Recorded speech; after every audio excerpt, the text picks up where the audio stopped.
Ya minapo arokere n'ime yere Abiye hectogoma mingba mina Wakirike radio mi and peke omna ware malasam wase otoroko gbo peke duko wasa maro kwengbolo wasa ne chenre ani sei ibi gose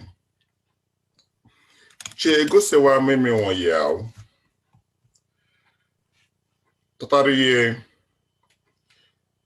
mina semina oma na eremina woma nwodie me sokuma ni sone ama belema dumo wonyana biako mankaramaye mina ma didikaro puapuma ini wapo kero kuma me na agbaye ini won na se piki neda se na firma be chubia tere karamaye mine kreke bese de pakaboto in mangba mina kubie majike wasise se bibio gbo sobarabo Fridike wenge mina mama e bibia gose ine karamaye bo mini na okwaro apoma deke wengari bifrema kele won duko belema biabara mingba rena okwa biabo ani mena ibi minabo beke niberebo Dr. Abiye iyo Abiye Ibolasa. So it's so good to have you here, dear brother. We've known for many years now. You are former president of Wakirike USA, and I know that before then you were secretary, and since after you were president, you remained actively involved in the activities of Wakirike USA. So if you don't mind, let us start from Wakirike USA. Just share with our viewers some of your passions and your enduring involvement in the activities of Wakirike USA. Why? Well, I believe that every Okrika man belongs to a closely knit family. And so when I came to the US, I actually moved from Canada to the US. And I realized they had a Wakirike USA, a fledgling Wakirike USA here. And I decided I was going to join them, even though I was the only person in Mississippi from Okrika, and I still am, but with technology, we're able to do a lot of things. I believe that our people need examples, they need leadership, and that is what I bring to Wakirike USA. I could have left Wakirike USA like a long time ago if going by all the things that have gone on. But my passion is that we would see ourselves as one and work towards that unity to achieve what we are born on earth to do. So my passion for things related to Wakirike date back to when I was a kid. So and I have never deviated from that, And I used to say, when you talk about passion, what is passion? People may define passion loosely as enthusiasm, but when you think about the word passion is actually suffering for what you love. Mm. And the greatest example is in Christendom, the Passion of Christ. Christ died for the world because he loved us. And so when you talk about passion, so think about all the meetings. Wakirike USA is a non-profit organization. Mm. And so when you say non-profit, most of the work we do is voluntary, meaning that you have to spend a large amount of your time having meetings, talking about the development of your people, you know, away from your normal paid job, Mm. and you're not paid.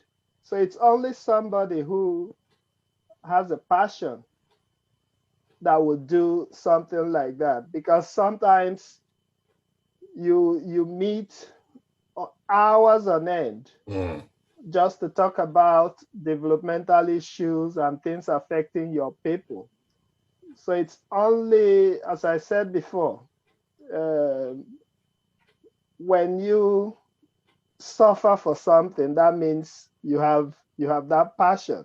Mm. And if you don't have a passion, then you really can't do anything. Passion is what makes you get up in the morning. Let's say you have a job.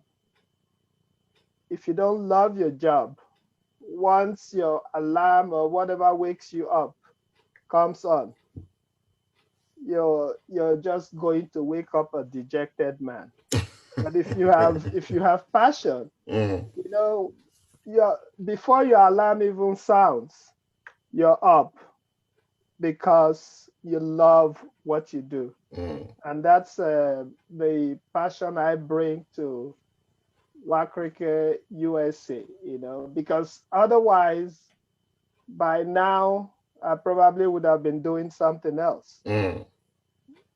But I continue to follow the things that go on, even though I am no longer a president. Mm.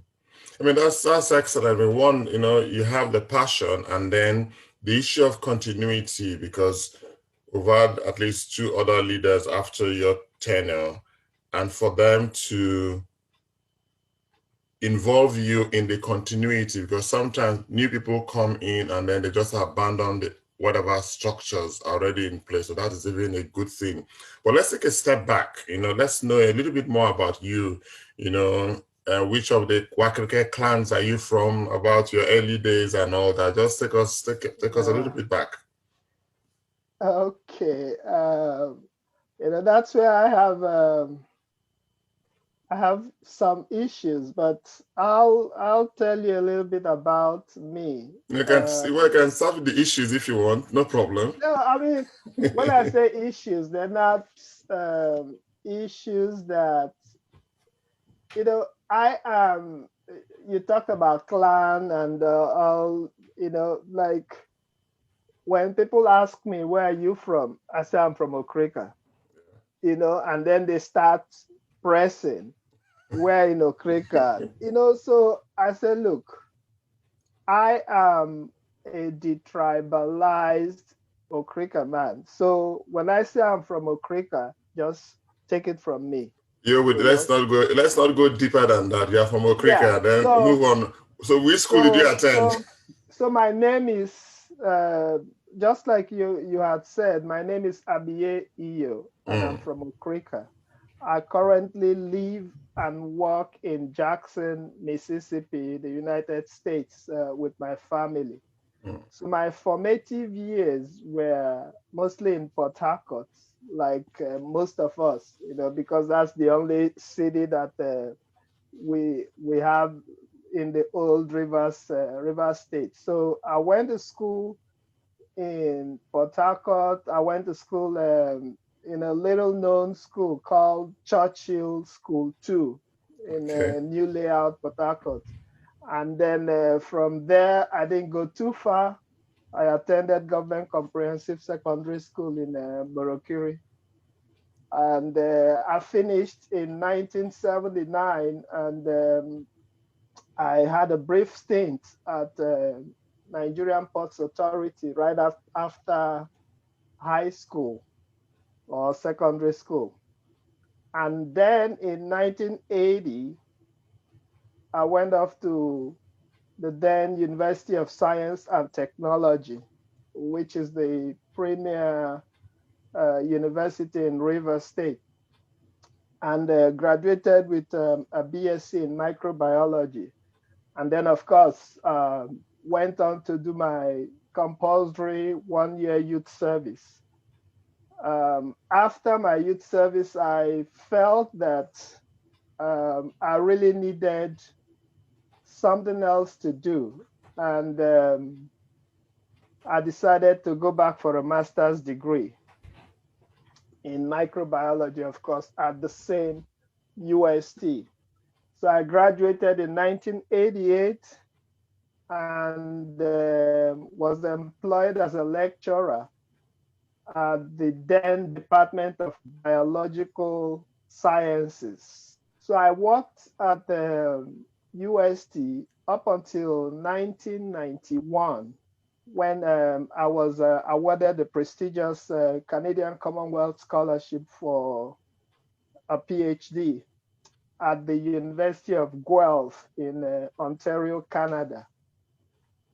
So my sojourn from UST, I mean, a little bit about my aspirations then, I wanted to be the very best. Mm. And so after my master's degree, I was like, I want something else.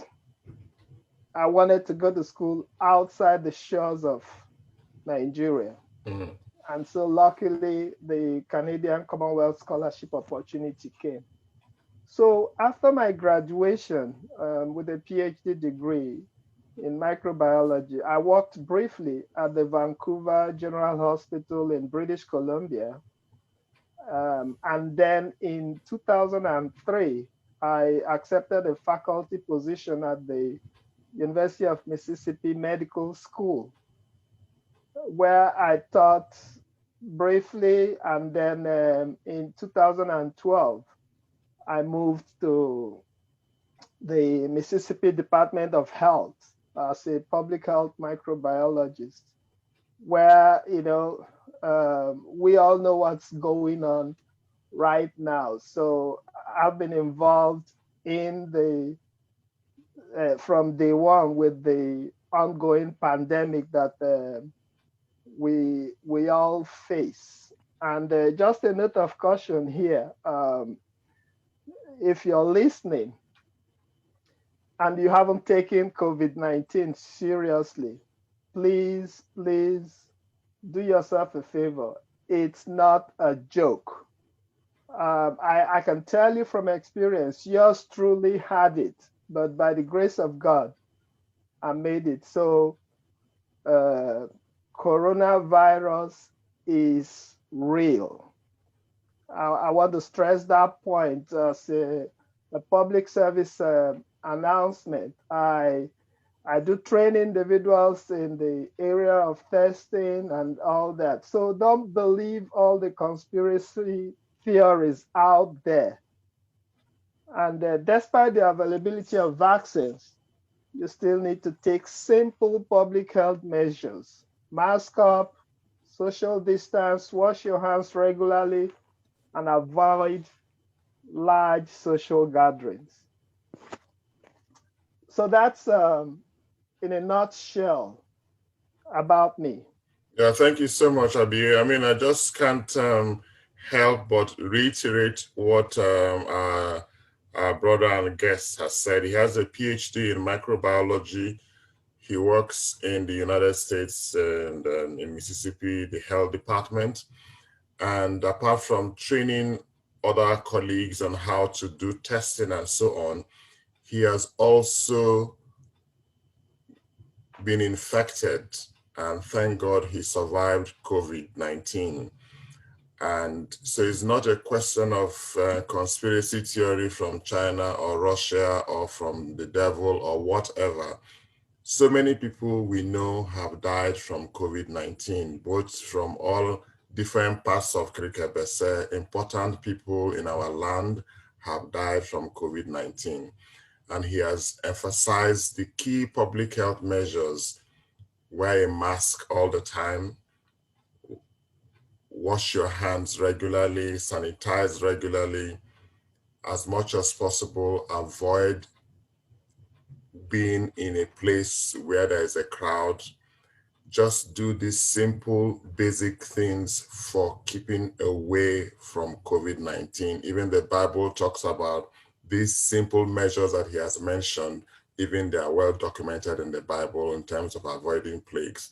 They say a word is enough for the wise.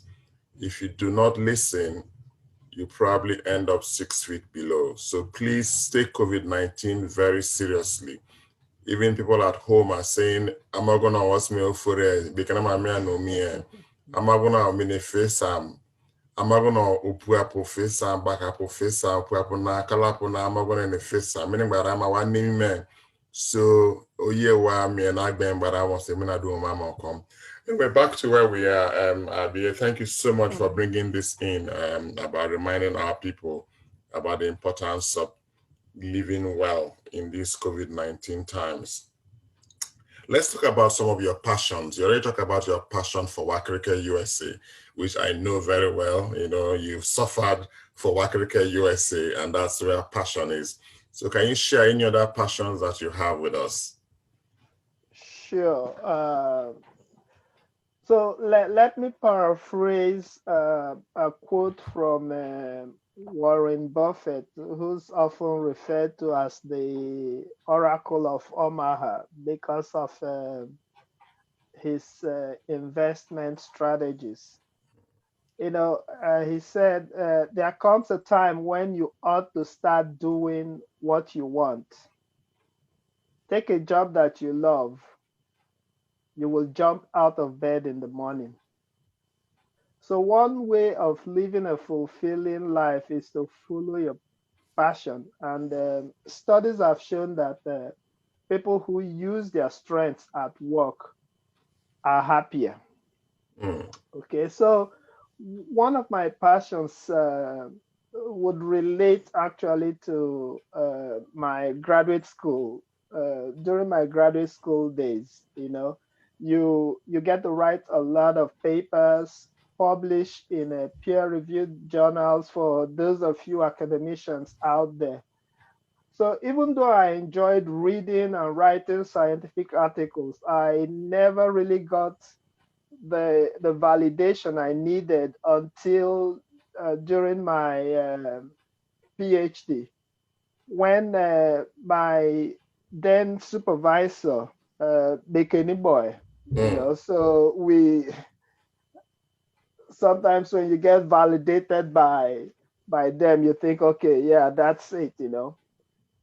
So my supervisor then had asked me to review an article that was sent to him, but because he was so busy, he didn't have time to do that. So he passed it on to me. And as a young graduate student, then I flatly refused, mm. but he insisted. So we had a deal. So the deal was that he would look over it after I was done, Okay. just to give me that satisfaction that I did a good job. Mm, So, cut long story short, at the end of the day, he comes back to me and said, "Well, you did so well. I didn't even have to correct it." So I said, "Okay, that's good." So from that day forward, he made sure if you understand how a scientific lab works, you have a PI or investigator whose duty is to churn out train students and churn out papers from his laboratory. So this man never allowed any paper go through his lab without me having a go at it. Even if it was from other students, he would still pass it through me. And that was the confidence he had in me. So I took that as something I needed. So today I turned that passion also into a side hustle, as Americans will say. So side hustle will be something you do on the side apart from your regular 8 to 5 job.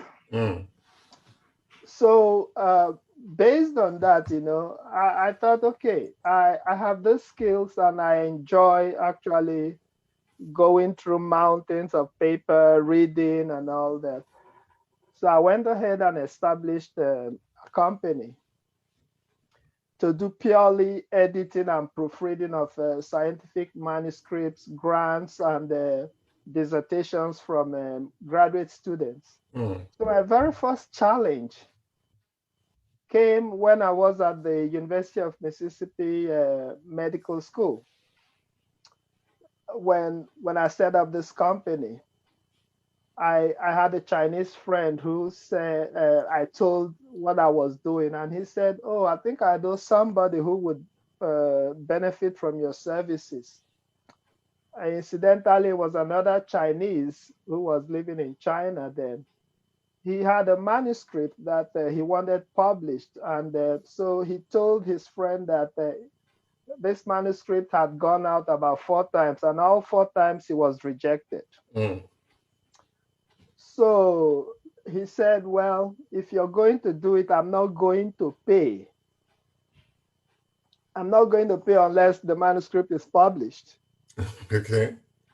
So there comes your passion again, So it didn't bother me because I said, well, I'll do it.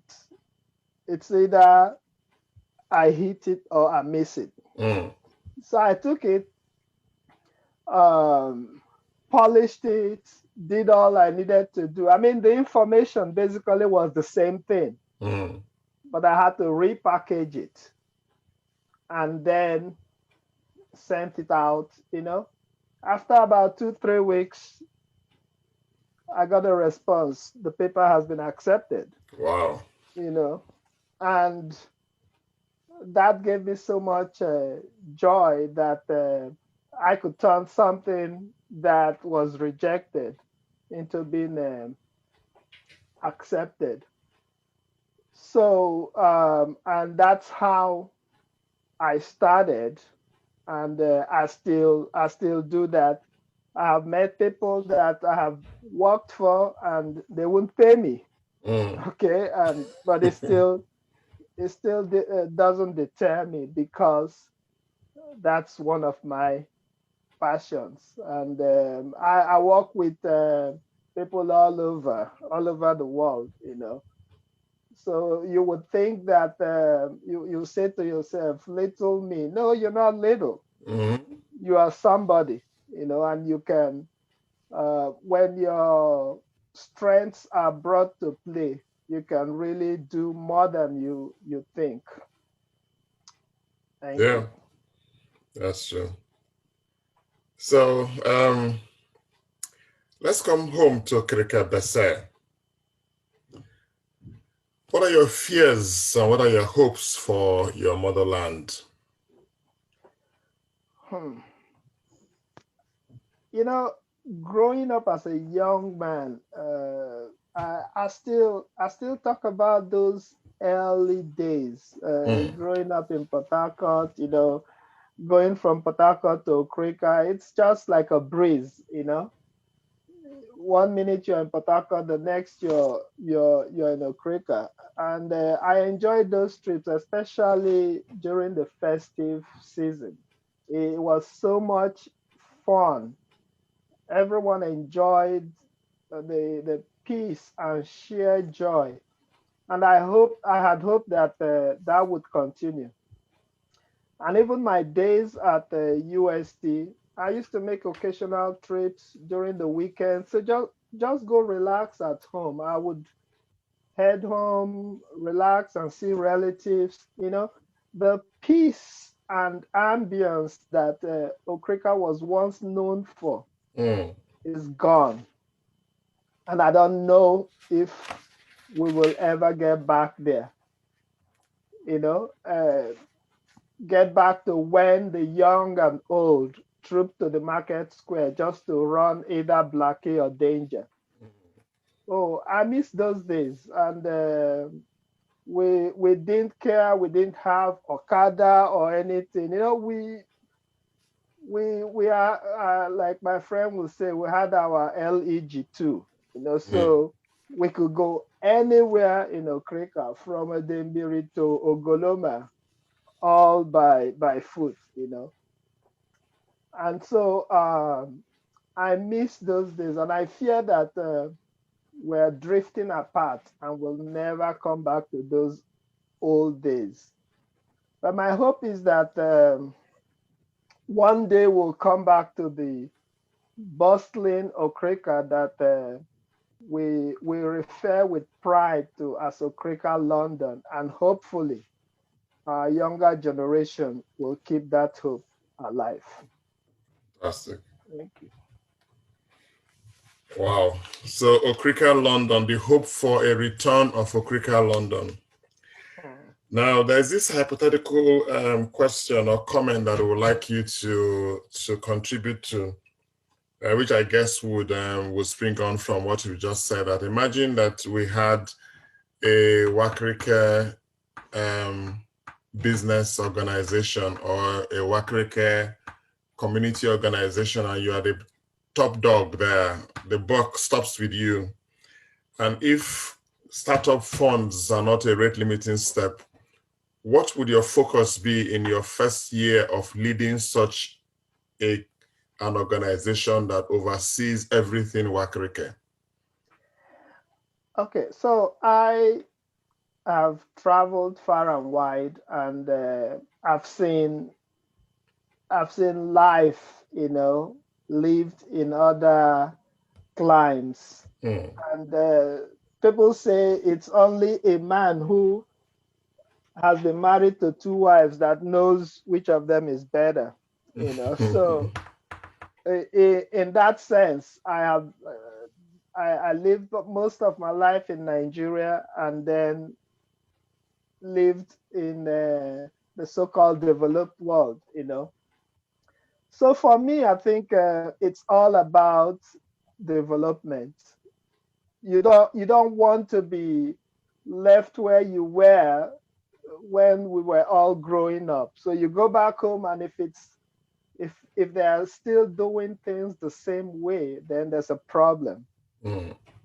So for me, I think I will set in motion collaborative efforts with government, private partnerships, and uh, birth policies that would develop tourism in Okrika. And here's why.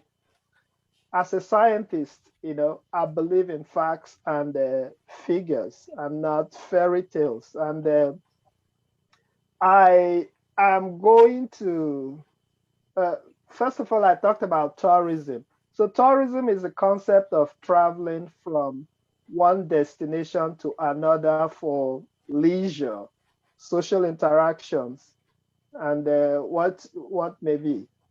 So, with tourism comes a lot of development. So, I'll give you some. Um, I'll throw some figures out there. When you look at countries with the highest tourism receipts in just 2019 in billions of dollars. The very first country that comes to mind is the United States of America. The United States of America in 2019 generated about 214 billion with a B dollars in tourism alone. Okay, and the other countries like China had about 39 billion. So what this tells you is that tourism is a fertile soil. And thinking about uh, the amount of money that comes in with tourism, you think about Nigeria. Nigeria as a whole in 2019 had a GDP, which is your gross domestic product, which is a mix of all your products and services in terms of money. So our GDP in 2019 was about 515 billion. Okay. And look at the US alone generated about half of our GDP just tourism. And so uh, I think about another comparison here. Most of us have heard about Mardi Gras. Mardi Gras is celebrated all over the world. It's also called Fat Tuesday, but don't ask me why. But it has its roots in medieval Christianity. And the celebrations then were to prepare people for Lent, which begins on Ash Wednesday. And millions of people around the world celebrate Mardi Gras. In New Orleans alone, in 2020, there were about 1.4 million people who trooped into New Orleans. And those 1.4 million people came with an injection of about $1 billion, okay, into the economy. Now, think about the trickle-down effect and the impact on the hospitality industry, food vendors, souvenirs, and the lives that this will change. And so if you think about it, does Wakirike have what it takes to be a powerful tourism destination? My answer is yes. Okay, we do have all it takes. And I went through some documentation, and as far back as 1987, the Ministry of Information in Rivers State had a blueprint to enhance tourism. So our problem is not the lack of ideas. It's just that we cannot execute and stay on course. And so if I was a CEO and I had all the money at my disposal, I would then sensitize our people, engage government, develop, because if you're going to do something as massive as this, then you would have had all your plans. So you would hire consultants, a think tank, have concept renderings, lobbying stakeholders, government chiefs, traditional rulers, massive rollout of educational materials, educating the public through radio, TV, and digital media. And the reason you do all that is to have the government, the public, and your people to buy into these ideas. And once they've bought into these ideas, then the work begins. Of course, we all know policy is the preserve of the government. They make decisions and enforce all this. So we have to work with the stakeholders, in this part of the world, you have people that are called lobbyists. Mm. So we may begin to look at things like that, and then look at people who are in government. Have here you have people who are professional lobbyists, and they know how to get things done. They know how to get regulations and policies through to government, and once we do that, that would be like building a good foundation, and then the work begins. So all that takes money, and that money will be well spent. Fantastic, fantastic. We're coming down now. There are two more questions I would like to ask. One question has just dropped in my spirit, in quotes, as they call it.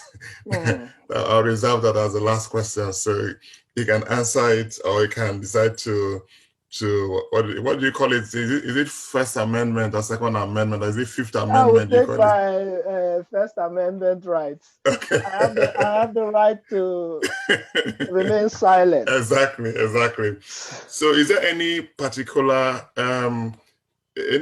group that you would like to give any advice? I mean, you've said quite a few things so far. Is there any particular group that you would like to give any advice at this I time? think my advice would go to the younger generation. Okay. Um, you see, there's something about education. If you get education, there's no mountain you cannot climb. So forget about. I remember um, uh, I had taken my son one time to the hospital, and I think like doctors like to engage with kids and all that. So the doctor asked my kid a question. So when you grow up, what are you going to become? And he was like, I want to make loads of money without working hard. And I laughed. I said, my son, when you find that kind of job, please let me know, because me too, I would like to do it. So what I'm trying to say here is that there's no there's no free money, so to speak. You know, so you're better off being educated and led in life than doing things that would not take you anywhere. Because at the end of the day, money doesn't really make you happy. You can make all the money in this world, but you will still live a dejected life.